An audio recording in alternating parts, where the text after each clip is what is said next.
প্রিয় দর্শক, আপনাদের সাদর আমন্ত্রণ জানাচ্ছি মুক্তিযুদ্ধের বাংলাদেশ, স্মার্ট বাংলাদেশ। আমরা 2041 সালে কিভাবে বাংলাদেশ স্মার্ট বাংলাদেশে রূপান্তরিত হবে সেই বিষয়গুলো সামনে নিয়ে আসব এই অনুষ্ঠানের মধ্য দিয়ে। আমাদের দেশ স্বাধীন হওয়ার পরে রক্তাক্ত মুক্তিযুদ্ধের মধ্য দিয়ে বঙ্গবন্ধু জাতীয় সংসদে বসে প্রথম যে সংবিধানটি রচনা করেছিলেন সেখানে 4টি স্তম্ভ ছিল। সে স্তম্ভ ছিল আমাদের গণতন্ত্র, ধর্মনিরপেক্ষতা, সমাজতন্ত্র এবং জাতীয়তাবাদ। আর তারই কন্যা মাননীয় প্রধানমন্ত্রী শেখ হাসিনা স্মার্ট বাংলাদেশের 4টি স্তম্ভ তিনি সামনে নিয়ে এসছেন। তা হচ্ছে স্মার্ট নাগরিক, স্মার্ট অর্থনীতি, স্মার্ট সরকার ও স্মার্ট সমাজ ব্যবস্থা। আমরা এই সকল বিষয়ে আলাপ করব এবং আমরা দেখব যে আমাদের নতুন প্রজন্ম কিভাবে এই স্মার্ট বাংলাদেশের ধারণাটি সামনে নিয়ে তাদের কন্ট্রিবিউশনের মাধ্যমে তারা নিজেদেরকে নিয়োজিত করে এই লক্ষ্যে সমাজ এবং রাষ্ট্রটিকে একটি আদর্শ স্মার্ট বাংলাদেশ অনুষ্ঠানে আপনাদের সবাইকে সাদর আমন্ত্রণ। প্রিয় দর্শক, আজকে আমরা তো সাধারণত কী করি, আমরা এই অনুষ্ঠানে একজনকে আহ্বান জানাই, তিনি আসেন, তার সাফল্যের কাহিনী শোনান। আজকেও তেমনি আমরা ইমরান ফাহাদ, তিনি নর্থ সাউথ ইউনিভার্সিটি থেকে পাশ করেছেন 2009 সালে। তারপর তিনি মার্কিন যুক্তরাষ্ট্র গেছেন, সেখানে পড়ালেখা করেছেন, কিন্তু তার মনের মধ্যে সবসময় ছিল যে তিনি একসময় দেশের জন্য কাজ করবেন। সেই অনুযায়ী তিনি ইন্সপায়ারিং বাংলাদেশ লিমিটেড করেছেন। কি করে এইরকম একটি বড় আয়োজনের সাথে নিজেকে যুক্ত করলেন বা এটার উদ্যোক্তা হলেন? মূল কথা হচ্ছিল যে আমরা একটি যুদ্ধজয়ী জাতি এবং আমরা 9 মাসের যুদ্ধের পরই কিন্তু আমরা স্বাধীন বাংলাদেশ পেয়েছি। ওই অনুপ্রেরণা থেকে কিন্তু আমাদের ইন্সপায়ারিং বাংলাদেশের যাত্রা শুরু। আমি যখন যুক্তরাষ্ট্রে ছিলাম, মার্কিন যুক্তরাষ্ট্রে, তখন আমি সামাজিক যোগাযোগ মাধ্যম ইনস্টাগ্রাম এবং পিন্টারেস্টের যে ডেটা সায়েন্স কোম্পানি টেইলউইন্ডের সাথে কাজ করেছি। তখন দেখেছি যে কিভাবে ডেটা আমাদের একটা বড় মাধ্যম হিসেবে কাজ করতে পারে পরবর্তী সময়ের জন্য। আমরা যে এখন সামাজিক মাধ্যম ইউজ করতেছি, যেগুলো আমাদের আসলে ডেটাগুলো আমাদের হাতে থাকে না। সো আমাদের এই ডেটাগুলো আমাদের কাছে নিয়ে স্মার্ট বাংলাদেশ বিনির্মাণের ক্ষেত্রে মূল যে উপদেয় বিষয়, যে প্ল্যাটফর্মটা সামাজিক যোগাযোগ মাধ্যম, ওই মাধ্যম তৈরি করার লক্ষ্য নিয়ে ইন্সপায়ারিং বাংলাদেশের যাত্রা শুরু 2020 সালের 7ই মার্চে। এবং আমরা আইসিটি ডিভিশন কর্তৃক ফান্ডেড এবং আমরা লাস্ট 2021 সালে ওআইসি ইউথ ক্যাপিটাল হয়, যেটা বাংলাদেশ হোস্ট করে, ঢাকা হোস্ট করে, ওইটারও আমরা চ্যাম্পিয়ন হয়েছি। এবং আমরা বেসিস ন্যাশনাল আইসিটি অ্যাওয়ার্ডের ফিনটেক ক্যাটাগরিতেও আমরা চ্যাম্পিয়ন হয়েছি। আমাদের যে টোটাল যে প্ল্যাটফর্ম ইন্সপায়ারিং বাংলাদেশ এবং এটার যে পরিকল্পনা এবং ভিশন, ওইটাকে সামনে নিয়ে এগিয়ে যাওয়ার জন্য। আচ্ছা, এবং আপনারা সারা কেমন পেয়েছেন? আলহামদুলিল্লাহ স্যার, বলতে দ্বিধা নাই যে আমাদের 4 বছরের সাফল্য আমরা আস্তে আস্তে এগিয়ে যাচ্ছি এবং সাস্টেইনেবল ওয়েতে এগিয়ে যাচ্ছি। কারণ আমাদের মূল লক্ষ্য হচ্ছে যেন আমরা একটা self sustain business model create করতে পারি, যেটার উপর ভিত্তি করে আমরা এখন পর্যন্ত দাঁড়িয়ে আছি। এই প্ল্যাটফর্মটা তৈরি করার পিছনে মূল উদ্দেশ্য হচ্ছে আমাদের পরবর্তী প্রজন্মকে অনুপ্রাণিত করা এবং এই প্রজন্মের সাথে যুক্ত হওয়ার জন্য বিভিন্ন ব্র্যান্ড, বিভিন্ন প্রতিষ্ঠান আমাদেরকে প্রতিনিয়ত সাপোর্ট করে যাচ্ছে, যেটার সুফল আমরা পাচ্ছি প্রতিনিয়ত। স্যার, আপনার সাথে কতজন জড়িত? আপনার আমাদের তো একটা স্টার্টআপ ইন্সপায়ারিং বাংলাদেশে। আমাদের সাথে এখন পর্যন্ত আমাদের ফুল টাইম আমাদের সাথে আছে 22 জন, প্রতিনিয়ত আমাদের সাথে কাজ করে যাচ্ছে।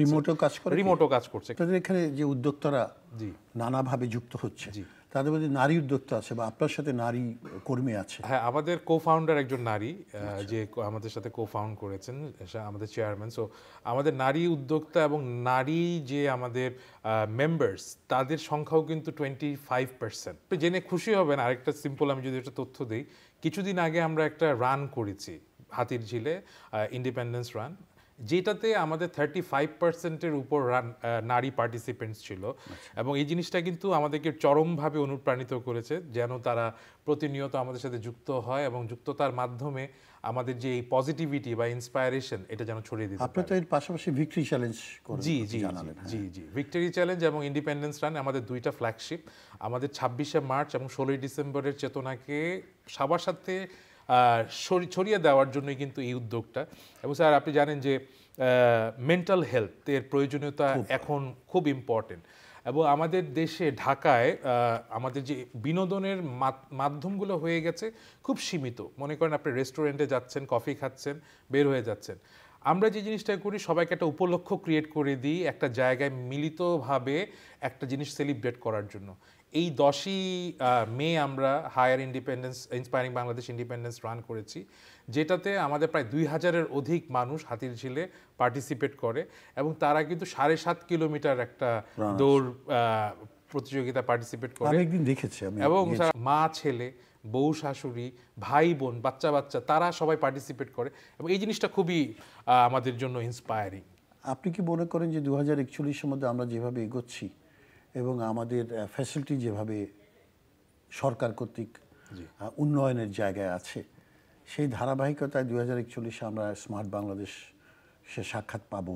জি স্যার, আমরা আশাবাদী। এই জন্য আমরা এখন যদি হিসাব করি 2024-এ আমাদের কিন্তু 17 বছরের একটা লম্বা জার্নি আমরা তৈরি করছি, যেটাতে আমরা 2041 সাল নাগাদ আমাদের মাননীয় প্রধানমন্ত্রীর যে ভিশন 2041-এ আমরা স্মার্ট বাংলাদেশ, এটার ভিশনটা লক্ষ্য নিয়ে কিন্তু আমরা আগাচ্ছি।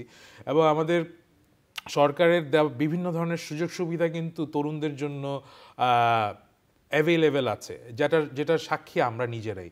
আমরা কিন্তু 2020 সালের উদ্ভাবনী ফান্ড যেটাকে বলে, ওই ফান্ডটা কিন্তু আইসিটি ডিভিশন ওইখান থেকে কিন্তু আমরা পেয়েছি এবং এটার জন্য কিন্তু আমাদের নিজেদের অ্যাপ্লাই করতে হয়েছে। সো আমি তরুণদেরকে এই জিনিসটা নিয়েই সবসময় বলি যে অনেক ধরনের সুযোগ সুবিধা কিন্তু সবার জন্য অ্যাভেলেবেল আছে, এটা কিন্তু আপনার গ্র্যাব করতে হবে। গ্র্যাব না করলে তাহলে আপনি এই যে মানে স্মার্ট বাংলাদেশ বিনির্মাণের যে ভিশন, ওই ভিশনটার সাথে আপনি নিজেকে সম্পৃক্ত করতে পারবেন না। আরেকটি কথা আপনি বললেন যে আপনাদের যে ইন্সপায়ারিং বাংলাদেশ লিমিটেড আছে, এই প্ল্যাটফর্মটা প্রোটেকশন দিচ্ছে। ধরেন আমরা যদি এখন ফেসবুকে যাই, তাহলে আমার সব ডেটা এবং everything is expose to the everyone সারা পৃথিবীতে। সেই জায়গায় আপনি বলছেন যে আমাদের ডেটাগুলো আপনাদের হাত থেকে ট্রান্সফার হবে না। এইটা কি করে নিশ্চয়তা দিচ্ছে? গুগল সবকিছুই আকাশটা দখল করে রেখেছে, কথাটা কি সত্যি? রাইট। যেমন মনে করেন ফেসবুক যেটা আমরা ইউজ করছি বা অন্যান্য সামাজিক যোগাযোগ মাধ্যমে ইউজ করছি, এটার সার্ভারটা কিন্তু বাংলাদেশ কেন্দ্রিক না। এটা কিন্তু সিঙ্গাপুর বা অন্যান্য যেই জায়গাগুলোতে রাউট করে বাংলাদেশে এই ডেটাগুলো আসছে। সো আমাদের যে ডেটা সার্ভার বলেন বা আমাদের যে তথ্যগুলো সংরক্ষিত, এটা আমাদের যে আইসিটি ডিভিশনের যে স্পেস আছে, ডেটা সার্ভার আছে, ক্লাউড স্পেস আছে, ওইখানেই। সো আমরা বলতে পারি যে মনে করেন আমাদের যেহেতু আমরা আগাচ্ছি, 3 লক্ষের অধিক ইউজার আমাদের সাথে যুক্ত আছে, তাদেরকে নিয়ে যে তাদের যে ডেটাটা, এটা আমরা আমাদের বাংলাদেশে সুরক্ষিত এবং এই ডাটাটা ট্রান্সফারেবল না এই জন্য কারণ সম্পূর্ণ টেকনোলজি বাংলাদেশে আমাদের এটা নির্মাণ করা হয়েছে। যেই ফ্রি সার্ভিসটার জন্যই কিন্তু আপনার ডেটাগুলো হয়ে যাচ্ছে, ওই জিনিসগুলো আমাদের এই ক্ষেত্রে প্রোটেকশন থাকবে। এবং আমরা প্রতিনিয়ত technology is all about innovation. এই ইনোভেশনটাকে প্রতিদিন কিভাবে আরও গতিশীল করতে পারি বা কিভাবে এটাকে আরও স্ট্রংলি আমরা সামনে নিয়ে যেতে পারি, ওটা নিয়ে আমাদের প্রতিদিন ইনোভেশন চলছে। সো আশা করি সামনে আমরা আরও স্ট্রং ওয়েতে এটাকে প্রোটেক্ট করব এবং যেটা আমরা আগের থেকেই হয়ে আসছে এটা আরও সমৃদ্ধ হবে সময়ের সাথে সাথে। জি, আপনারা যখন তরুণ হিসেবে এটা শুরু করেছেন এবং আপনার সাথে আরও বেশ কিছু জন, 22 জনের মতো আপনি বলছেন যে কর্মী আছে, এরা প্রত্যেকে কি আপনার এখান থেকে একটা আর্থিক সহায়তা বা তার উপার্জন আছে? জি জি। এবং আমরা প্রাউডলি বলতে চাই যে কোভিডের সময় যেহেতু আমরা শুরু করেছিলাম, আমরা কিন্তু আমাদের কোনো বন্ধু বা আমাদের যে কালিগস আছে কাউকে কিন্তু আমরা ছাঁটাই করিনি। সবাইকে কিন্তু আমরা একসাথে নিয়ে গিয়ে একত্রে একসাথে এখন পর্যন্ত আছি। এবং আমাদের মূল লক্ষ্য হচ্ছিল সাস্টেইনেবল ওয়েতে আমরা গ্রো করা। কিভাবে? এটা মনে করেন যে অনেক ধরনের ডিপেন্ডেন্সি থাকে যে কোনো বিজনেসের ক্ষেত্রে। আমাদের ডিপেন্ডেন্সি চলাচলের ক্ষেত্রে আমাদের উপর।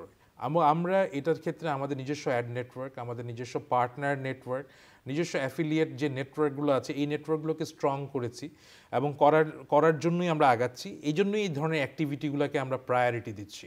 এবং এই প্রায়োরিটি দেওয়ার কারণে আমাদের একটা self sustained model of business আমরা গ্রো করতে পেরেছি।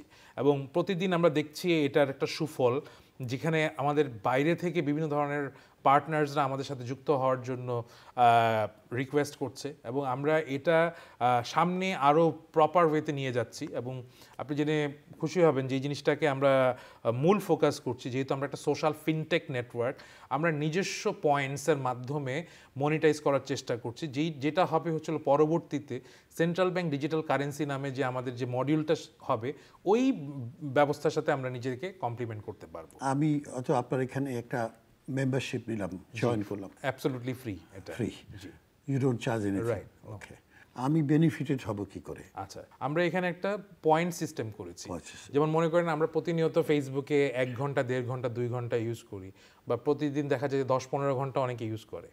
এটা কিন্তু তার লাইক শেয়ার ছাড়া তেমনভাবে মনিটাইজ করে না তাদের যে সময়টা, সামাজিক যে সময়টা, সোশ্যাল কিন্তু ধরেন টাইমটা। আমি যদি আমার একটা কোনো বক্তব্য রাখি বা কোনো একটা ছোট্ট ভিডিও ছাড়ি, Right. এটা ধরেন আমি যদি 3 লক্ষ বা 4 লক্ষ ভিউ পাই, হ্যাঁ। তাহলে কি একটা এখান থেকে একটা পয়েন্টস জেনারেট হচ্ছে, যে পয়েন্টসটা আপনার ওয়ালেটে যুক্ত হচ্ছে। আমরা কিন্তু একটা বিল্ট ইন ওয়ালেট দিয়ে দিয়েছি আপনার অ্যাকাউন্টের সাথে। ওই অ্যাকাউন্টে যতদিন আপনি ইউজ করছেন, ওই পয়েন্টগুলো যুক্ত হচ্ছে, এবং এই পয়েন্টটা কনভার্ট হবে একটা কি বলবো, মনিটাইজিং টুলে। যে মনে করেন আপনার কাছে 1 লক্ষ পয়েন্ট আছে, 1 লক্ষ পয়েন্ট সমতুল্য হচ্ছে হলো সে 500 টাকা বা 1000 টাকা। ওই 1000 টাকা কিন্তু আপনি রিডিম করতে পারবেন ডিফারেন্ট সার্ভিস বা প্রোডাক্ট ভোগের ক্ষেত্রে।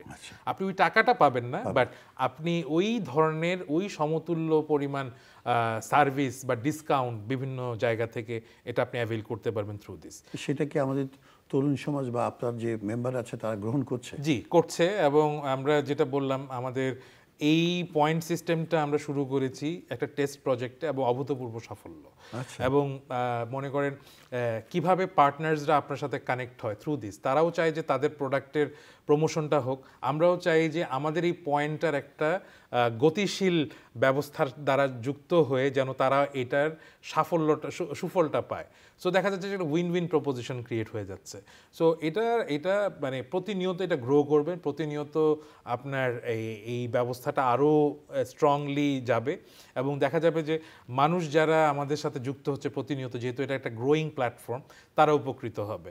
এবং আমাদের যারা কর্পোরেটসরাও আমাদের সাথে যুক্ত হওয়ার ক্ষেত্রে নিজেদের একটা মানে কি বলবো, উপলক্ষ খুঁজে পাবে। আমাদের তরুণরা আপনাদের এই প্ল্যাটফর্মটা ইউজ করে, সে কি ধরেন আমি ফেসবুক ইউজ করতে পারবো আপনার প্ল্যাটফর্মের মাধ্যমে? জি জি জি, পারবেন। আপনি যে কোনো জায়গায় আপনি ইমেল টিমেল সব পাঠাতে পারবেন? আপনি মনে করেন, আমরা যখন আগে ফেসবুক ইউজ করতাম, তখন কিন্তু আমরা টুইটারের ব্যাপারে জানতাম না, ইনস্টাগ্রামের ব্যাপারেও জানতাম না। তখন আমরা দেখলাম কি যে twitter.com নামে একটা লিঙ্ক পাবলিশ হয়েছে ফেসবুকে, same goes to instagram.com। So আমরাও কিন্তু, আপনি যে জিনিসটা শেয়ার করছেন আমাদের প্ল্যাটফর্মে, ওইটাও কিন্তু আমাদের এপিআই দ্বারা আপনি অন্যান্য সামাজিক যোগাযোগ মাধ্যমে শেয়ার করতে পারবেন। সো এটা কিন্তু মানে আপনার জন্য ইজি, যে আপনি একটা লেখা, আপনি একটা ব্লগ লিখেছেন, ওই জিনিসটাই অন্যান্য প্ল্যাটফর্মগুলোতে ইজিলি আপনি শেয়ার করে দিতে পারবেন, অটোমেটিক্যালি চলে যাবে। আচ্ছা, এটা ব্লকড হবে না উইদিন দ্য কান্ট্রি? না না না, বিয়ন্ড যাবে আর কি, বিয়ন্ড যাবে। এবং আরেকটা বড় জিনিস যেটা, আমাদের ম্যাক্সিমাম যারা ইউজার্স তারা কিন্তু এনআরবিস, তারা প্রতিদিন জানতে চায় যে আমাদের গুড নিউজগুলো কি। আমরা জানাতে চাই যে একটা রিক্সাওয়ালা 30 বছর রিক্সা চালিয়ে একটা হাসপাতাল দিয়েছে, এগুলো আমাদের নিউজ। আমরা ভালো সংবাদগুলি, সাকসেস স্টোরিগুলি সামনে নিয়ে আসবো। Exactly sir. আমরা নেগেটিভ কোনো ক্যাম্পেইনিং এ যাব না, রাইট, পজিটিভ জায়গায়, পজিটিভ বাংলাদেশ। কারণ আমাদের মূল উদ্দেশ্য হচ্ছে যে আমাদের যুদ্ধ জয়ের যে চেতনা, আমরা একটা যুদ্ধজয়ী জাতি হিসেবে এই গৌরবের গল্পগুলো জানানোর জন্য আমাদের পরবর্তী প্রজন্মের জন্য কোনো প্ল্যাটফর্ম নাই। এই প্ল্যাটফর্মটা হচ্ছে হলো বাংলাদেশের পক্ষে, স্বাধীনতার পক্ষে, এবং তরুণ সমাজ যারা পরবর্তীতে স্মার্ট বাংলাদেশ বিনির্মাণের ক্ষেত্রে নেতৃত্ব দিবে, তাদের জন্য এটা একটা প্ল্যাটফর্ম। ধন্যবাদ ইমরান ফাহাদ আপনাকে। আমরা অনুষ্ঠান শেষ করতে যাচ্ছি। প্রিয় দর্শক, আপনারা ইমরান ফাহাদের কাছ থেকে, একজন সফল উদ্যোক্তা, তার কাছ থেকে শুনলেন তার নিজস্ব অভিজ্ঞতার কথা, তার স্বপ্নের কথা, এবং মুক্তিযুদ্ধের বাংলাদেশ থেকে স্মার্ট বাংলাদেশে পরিণত করা 2041-এ তার জন্য তাদের যে ভাবনা, তাদের যে পরিকল্পনা, তারা কিভাবে এগোচ্ছেন, এবং যেটি সমগ্র জাতিকে ঐক্যবদ্ধ করে মুক্তিযুদ্ধের চেতনাটাকে প্রথিত করে জাতির মাঝখানে একটি আধুনিক রাষ্ট্র হিসেবে বাংলাদেশ 2041-এ দাঁড়িয়ে যাবে। এই প্রত্যাশায় শেষ করছি আজকের মুক্তিযুদ্ধের বাংলাদেশ, স্মার্ট বাংলাদেশ অনুষ্ঠানটি।